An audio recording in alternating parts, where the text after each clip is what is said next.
Bom, pessoal, na aula passada a gente trabalhou sobre a questão das artes japonesas, né? E eu quero falar com você sobre a arte africana. A arte africana, né, que é considerada o berço ancestral da humanidade, né, Recentemente, né, descobertas de artefatos culturais de 70 mil anos atrás também sugerem que as mais antigas formas de expressão visual surgiram nesse continente, né? Qual continente? O continente africano. Muitas delas têm uma função específica, né? Que é religiosa, social e política. Nós estamos trabalhando aí no nosso livro, módulo 2, capítulo 6, né? Sobre a questão da arte e a cultura, das culturas mundiais que vão além do Ocidente. Então, os principais estéticos, né?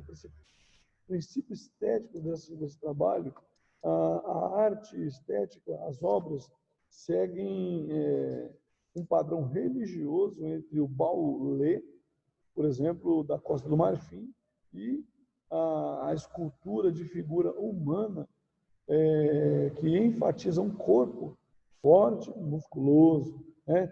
Feições faciais refinadas, um penteado elaborado e padrões de escravização, que representam as ideias culturais de beleza civilizada. Perdão, gente, eu falei escravização, não, eu pego escarificação, que representam padrões ideais de cultura e de beleza civilizada. Na estética Yorumbá, né, que por sua vez identifica-se com a superfície lisa, né, composição simétrica e uma semelhança moderada no objeto de representação. De forma geral, geralmente, dentro dessa arte, a arte africana, né, a estética dela possui uma base de ética, uma base ética ou religiosa, né? Realmente a base dela, da arte africana, ela é ética ou religiosa. Uma obra de arte considerada bonita também e é comumente considerada boa, né? No sentido de boa, no sentido de expressão, né?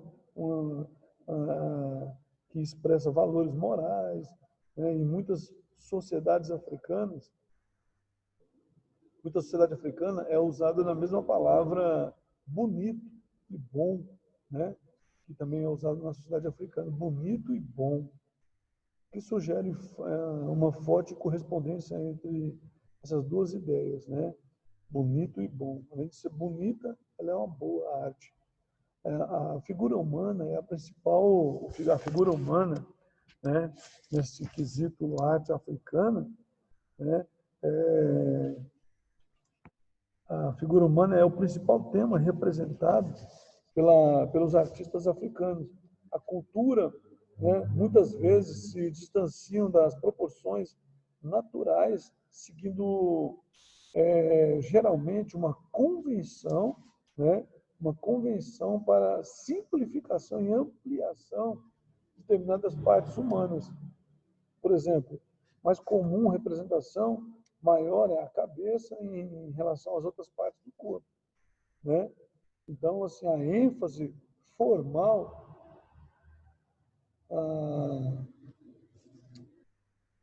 a ênfase formal tem um sentido simbólico, porque muitas sociedades africanas acreditam que a cabeça desempenha um papel essencial do destino e do sucesso de alguém.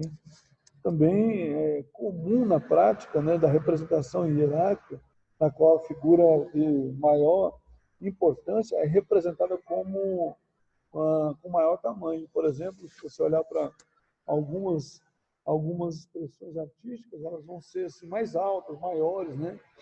Então, assim, num aspecto que uma mostra uma cabeça grande, que representa o sucesso da pessoa, a outra mostra a altura, o tamanho também, né, que é questão hierárquica, maior no poder.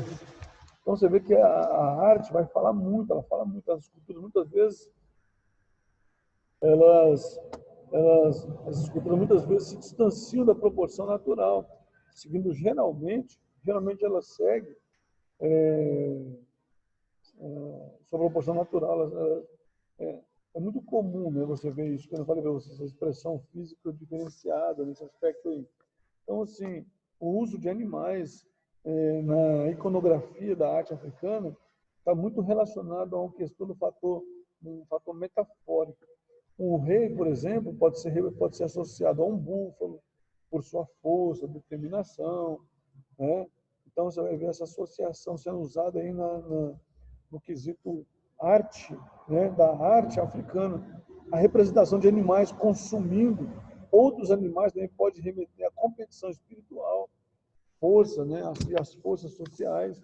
De modo geral, gente, o realismo, né? E a semelhança física não são princípios adotados pelos africanos, ou seja, que o modelo do desenho tem muito a ver com a aparência física, não é muito adotado por eles, porque eles estão querendo se comunicar através de sua arte, né?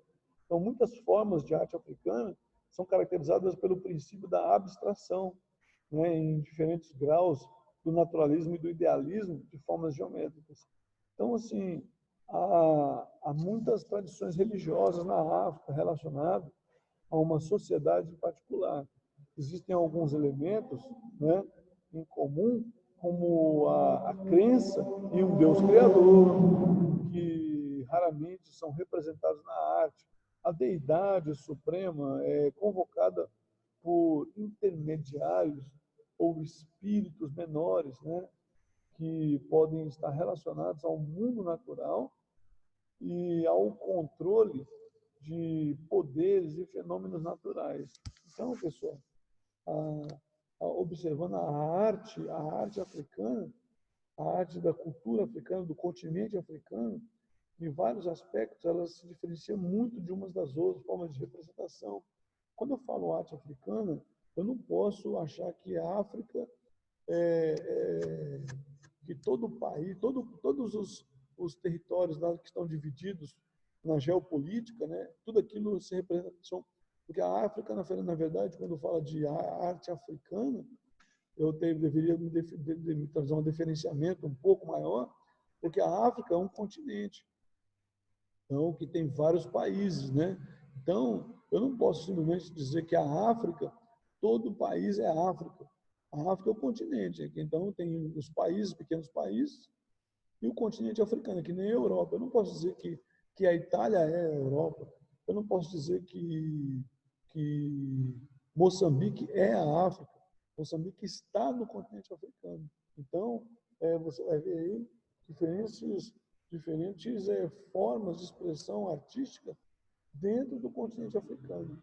Então, por hoje, eu vou ficar com vocês com isso aí por hoje. Na próxima aula, a gente fala sobre os papéis e os ritos de passagem dentro desse contexto artístico aí. Tá ok, pessoal? Deus abençoe vocês e um abraço.